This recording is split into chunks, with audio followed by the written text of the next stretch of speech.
I am not teaching, I am publicly learning. But hi and welcome to Learning for the Life in the UK test, part 244. Fashion and design, that is on the page 85. While doing leg injury prevention training, and if you participate in the leg injury prevention training, that is at your own risk. Fashion and design. Britain has produced many great designers.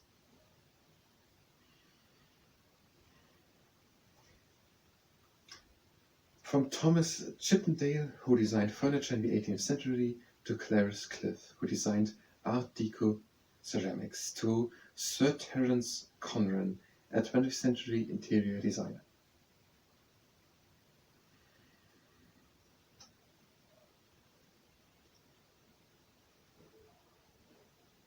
In Britain, let's use at least develop, some designers not produced, humans are not produced. This is, for example, so Thomas Chippendale, I don't know what we mean, whether born in Britain or whether just growing up in Britain. Both would be possible if someone says a human is produced. So Thomas Chippendale and Clarence Cliff and Sir Terence Conran. These are people, let's say just British. These are British people who are great designers or were great designers. So there was Thomas Chippendale. He did furniture in the 17th century. And again, Thomas Chippendale, it's the name from the 18th century, from 1750s. Thomas Chippendale. And then there was Clarence Cliff. She designed Art Deco ceramics. So I don't want to. Right. So Art Deco ceramics. So it's little deco out of the stuff, ceramics. I don't know, plates, vases, something like that. Art Deco. But maybe there are also figures. It's not India. It could be everything. And then there's also Sir Terence Conran. He did in 1950 something interior design. So how it looks on the inside, I said it already. So there's Thomas Chippendale, Clarence Cliff, and Sir Terence Conran. Thomas Chippendale, Clarence Cliff, and Sir Terence Conran. We have just one sentence more. Leading fashion designers of recent years include Mel Quant, Alexander McQueen, and Vivienne Westwood. Fashion design. So these are people who are doing clothes, but not just to wear them, but that they also not that they look good, that they are fashion, whatever it means. And the people who know it or admire for knowing it, no matter if they know it actually, are, for example, I don't implicate that they don't know what fashion is, Mel Quant, Alexander McQueen, and Vivienne Westwood.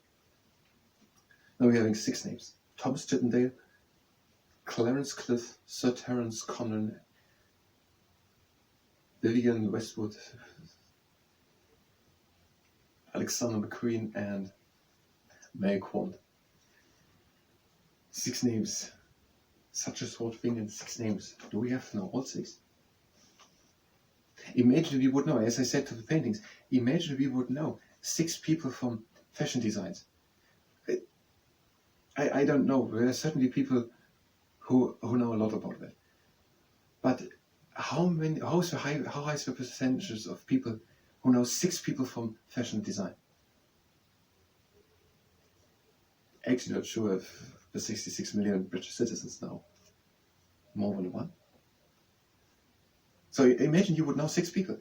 And it's not only a name. Now imagine someone talks about it, you would know what we talked about. You know the subject. You can, if someone said something about Thomas Chippendale, you know, no idea, into the brain and gone, because you can't store it, you have no idea what it means. But if you know Thomas Chippendale, he designed furniture in the 18th century. If someone talks now about what wood was used or whatever stuff, you know something to do with it. Imagine you heard just something about Thomas Chippendale and what wood was used and what to do so that it's all right and what machines were used, or maybe something about that. You had no idea what it's talking about. It could be everything from just wood production to, you have no idea what it's talking about. But now we would know Thomas Chippendale furniture designed furniture. So Thomas Chippendale Furniture, Clarence Cliff Art Deco, Ceramics, and Sir Terence Conran Interior Design. And then we are also leading fashion designers. These are Mel Quant, Alexander McQueen, and Vivienne Westwood. Now we're doing language reversion training. If you're here just for new things, then you can go to the next part, where we're going to have literature. So we are warming it up, we are breathing in and counting down. If you participate in that, it's your own risk. Breathing in. And again in. And again in. And the last time out. In, close legs. And out. And we're having 2 more exercises, and then we're having just 3 exercises. We are bringing one leg up, and we are pulling it in. We're pointing the foot, and we're trying to relax the leg. So that's why we're pulling.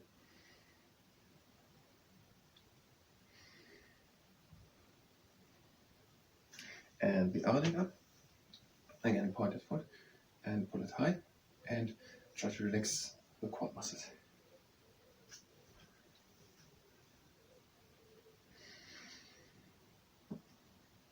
And something similar, taking the foot by the ankle, bring it back, and make a neutral position of the spine, so that we're actually stretching the quad muscles. This is not about bringing the knee down or anything, this is about stretching the quad muscles. And the other leg, and it's not about bringing the knee the highest or something like that. It's the highest back. It's about stretching the quad muscles. So make a neutral position in the lower back.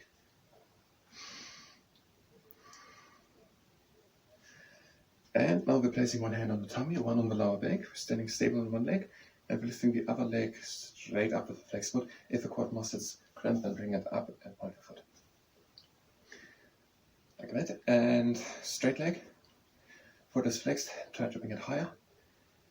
And control with the hands, but you have a neutral position in the spine. So you don't go back. Try to bring the leg higher. Don't overdo it, but try to bring it higher.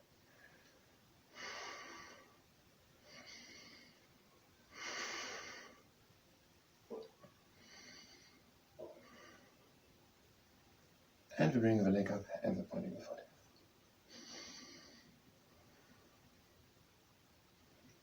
And the other leg.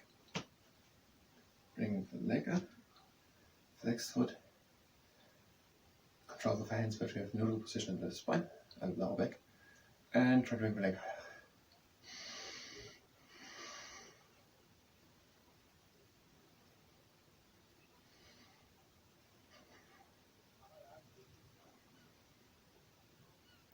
Longer, and up.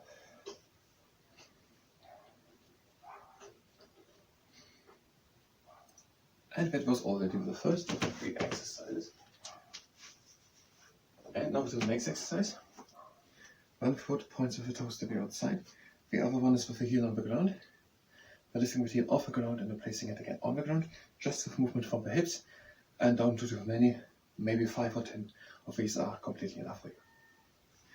So, Henry Purcell, he was the organist in Westminster Abbey, and he wrote church music, operas, and also other music. And he developed a style of music which is distinct from other ones in other countries. And yes, there's still today composers influenced by. And then we had George Frederick Handel. He wrote water music for George I, and on the Royal Firework, music for the Royal Fireworks. Music for the Royal Fireworks for George II, and they are still both popular with both pieces, or cycles of pieces. And yes, and he wrote the Messiah, often sung at Easter in our liturgy. Now the next one is Gustav Holst. He wrote the planets. To every planet of the solar system and in it, he wrote the planets. Gustav Holst, the planets. And the text which he had for Jupiter, the music he had for Jupiter, I'm changing the leg, did he use for the tune of I Vote to Be My Country, which is a popular hymn in British churches. So could someone ask, yes we could, who wrote the music of a tune or the whatever to I Vow to Thee My Country? We would know. It is Gustav Holst. Gustav Holst, the music of I Vow to Thee My Country. I Vow to Thee My Country, the music, Gustav Holst. Gustav Holst, also the planets. That is Gustav Holst. Now we had another thing to learn. I'm not sure if we want to do it all together, so we're not going to do it. The painters do we have also, but we are first doing the musicians. And so we're just doing it a couple of times more. And when we're having the last exercise, and nothing anymore here. And now to the last exercise. We're having it on 3 levels. The first level is you bring just the leg up, you bring it down with the flexed foot, you're a little higher with the hip, so you don't step onto the floor. The same version as you have the leg up, then you bring it back out, and again in and out. You can be higher or lower. And the third exercise is this one. You have a good standing leg, and a flexed foot with a straight and long leg. And you bring the leg back in a straight line, and the upper part of the body goes simultaneously down. And you try to be tall with the standing leg to bring the pressure onto the biceps femoris muscle, which is one of the hamstring muscles. And try not to fall in the abdomen. And do only as many as you like to or can do.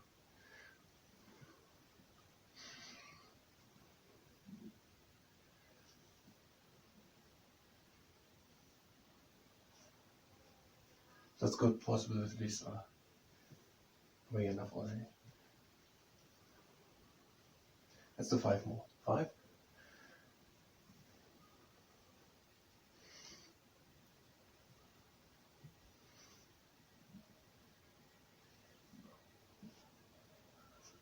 And now with the other leg.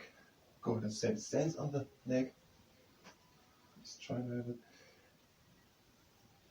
And the swinging leg is long and having a flexed foot. The upper part of the body comes down in a straight line. Try to be tall with the standing leg to bring the pressure onto the biceps femoris muscle. And try to not fall in the abdomen.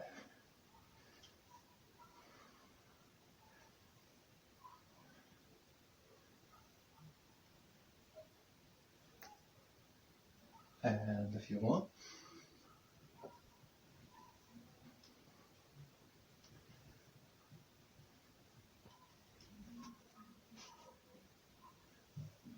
So last 5.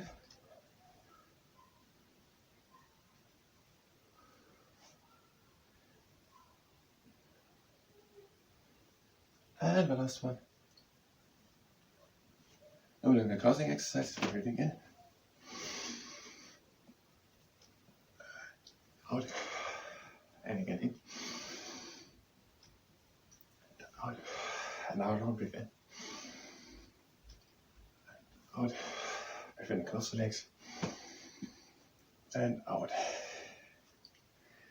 Gustav Holst, he wrote the planets, and the music which he has for Jupiter that he used for his tune for I Vow to Thee My Country, which is a popular hymn in British churches.